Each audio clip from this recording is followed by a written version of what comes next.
Cerrón quiere vacar a Castillo. Bueno, el día de hoy el jefe de Perú Libre se ha pronunciado en un artículo donde responde al periodista César Hildebrand. El artículo se llama Frente a la errática percepción de César Hildebrand.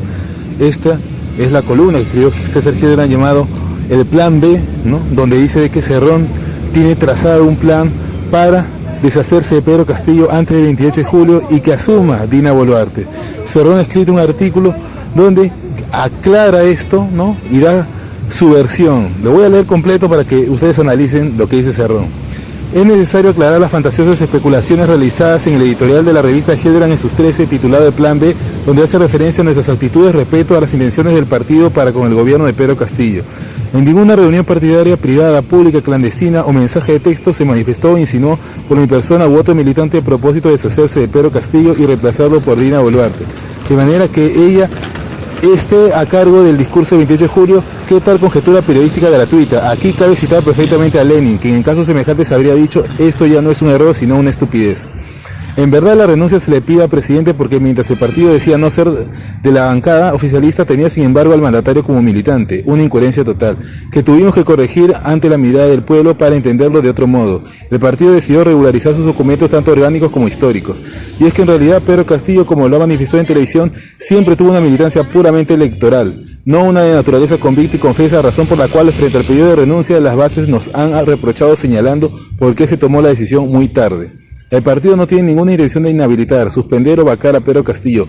Jamás asumió semejante posición, pero sí mantiene una postura crítica a lo que cree cuestionable, sin que eso pudiera significar plegarse a la derecha. Para nosotros el parámetro que define si estamos con el pueblo o contra él es el programa del partido, no el presidente. Debo manifestar que estoy contra el golpismo del legislativo al ejecutivo, pero también contra el golpismo al legislativo que promueven algunos del ejecutivo. No puede ni debe haber una doble moral en la izquierda. Si la joven democracia eligió un parlamento mayoritariamente de derecha, debe respetársele, así como eligió a un presidente de izquierda que debe ser respetado. La censura del ministro del Interior responde a la persecución brutal a los reglajes legales e ilegales de los que son víctimas los dirigentes y autoridades del partido, incluyendo a los congresistas Valdemar Cerrón y Guido Bellido, a los allanamientos repetitivos a nuestros locales, al pedido de prisión de mi persona y de la personera legal nacional. Ana Córdoba, por parte de la DIRCOTE, cuando esto último debiera solicitarlo a la Fiscalía contando con pruebas reales que estamos seguros que no existen. Es cierto que todo ello no fue iniciativa del ministro censurado, pero ocurre que el problema es el continuismo e indiferencia ante los abusos mencionados. Pero también es obvio que el presidente lo sabe y lo permite. Se persigue al partido, pero con el otro rasero se permite la fuga de personajes que han embarrado la institucionalidad del gobierno y también del partido. ¿Debía acaso mantenerse neutral el partido? En cuanto a la censura de la ministra Betsy Chávez, debe quedar claro que el partido no se sumó al operativo porque fujimorista. Lo digo ahora al no existir ya obligaciones ni contemplaciones de camaradería. En verdad fue el nivel más alto del Ejecutivo el que solicitó mediante un congresista que la bancada vote por la censura de la ministra de Trabajo. Luego se insistió en el pedido mediante un portavoz a quien le encargaron lo mismo. Pero debe quedar claro que ninguna de las dos circunstancias influyó para tomar nuestra propia postura, ni el encargo del Ejecutivo ni la presión derechista.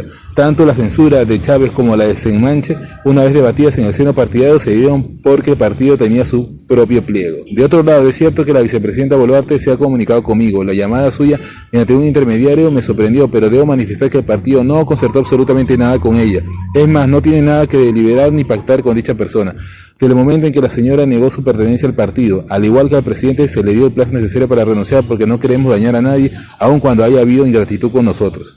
Lo que hice fue transmitirle brevemente la decisión del partido, ya que después no había nada más que conversar. Ciertamente el acuerdo partidario fue no apoyar ninguna iniciativa de inhabilitación, suspensión o vacancia para nadie, porque respetamos la democracia más que los que a voz en cuello dicen hacerlo, aunque suene paradójico.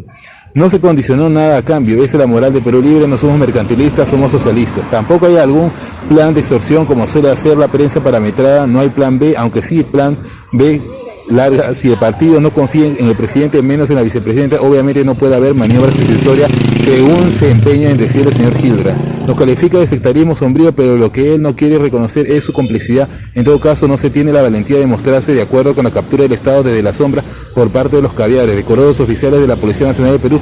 Saben hace mucho tiempo quién es el ministro del Interior de facto en el Perú desde hace más de una década. Me lo han manifestado y probado. Igual infiltración ocurre en otras instituciones del Estado. No negamos nuestra posición de clase, pero Libre es antagónico respecto a la derecha, pero además es negación de los caviares. Si sale el presidente y entra la vicepresidenta, los únicos beneficiados serían los caviares quienes la han rodeado. Y Hildebrand pertenece ciertamente a ellos, así como el director afirma difamatoriamente que soy el poder en la sombra, también podría yo pensar que Hildebrand fue el titular de economía en la sombra, poniendo como punto de lanza a uno de sus articulistas, ambas incoherencias por cierto. Y termina, como corolario puedo añadir respetuosamente que Hildebrand, además de caber inconfeso, es un anarquista, lamentablemente un símil de González Prada, alguien que criticaba mucho pero no organizaba nada para cambiar este país, practicando un materialismo contemplativo que lo mantuvo muy por debajo del pedestal sobre el que se yergue un Mariátegui. Esto es lo que dice Vladimir Cerrón, dice muchas cosas interesantes, ¿no? Bueno, niega de que él haya conspirado o esté conspirando para deshacerse de Pedro Castillo antes del 28 de julio. Se dice que hubo una comunicación con la vicepresidenta, pero que él habría manifestado que está en contra de una suspensión, inhabilitación o vacancia del presidente. Lo de Semanche, en eso sí tiene razón de que ha continuado la persecución a los militantes de Perú Libre, pero como ya lo dije, Cerrón no debió haber votado con la derecha. Él pudo haber exigido, ¿no?, la salida del ministro a través de una movilización con los trabajadores, y eso sí era tomar una posición de clase como un revolucionario y no votar en el Parlamento con la derecha, que es algo que ha sido repudiado por muchos sectores de izquierda y del pueblo. También menciona lo de la censura a la ministra Betsy Chávez, que él dice algo que no sabíamos. Él dice que alguien del Ejecutivo impulsó que se censurara a Betsy Chávez. Eso llama la atención porque nosotros vimos que todo el Ejecutivo se solidarizó con Betsy Chávez. La gente del gobierno va a tener que aclarar esto que ha dicho Vladimir Cerrón.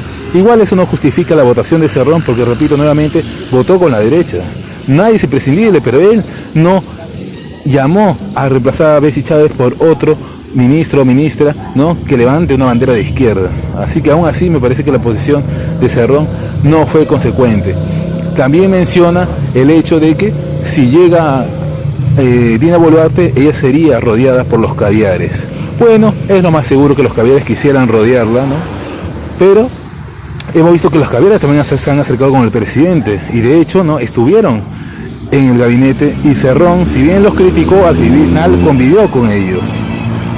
Por último, Cerrón da a entender de que él se opone tanto al golpismo del Congreso, pero también a gente del Ejecutivo que dice que quiere impulsar el golpismo legislativo. Es decir, Cerrón nos da a entender de que este Congreso debería durar 5 años. Ahí creo que se equivocó totalmente. Este Congreso es abiertamente golpista, el pueblo le repudia. Y si el presidente toma la decisión de cerrarlo, esto va a ser apoyado por los trabajadores. Obviamente, como siempre digo, el objetivo de cerrar el Congreso es realizar las grandes transformaciones que necesita el país. Si no, estaría Castillo actuando igual que Vizcarra, que cierra el Congreso, pero continúa con el modelo neoliberal y a las finales prácticamente el Perú no cambió. Bueno, eso es todo. Le quise leer todo el artículo porque me parece muy interesante y me gustaría saber qué piensan ustedes sobre eso. Les pediría que me dejen un comentario, que me den un like al video y nos vemos en el siguiente video. Y por cierto, suscríbanse al canal. Ya saben, pueden seguirme en mis redes sociales.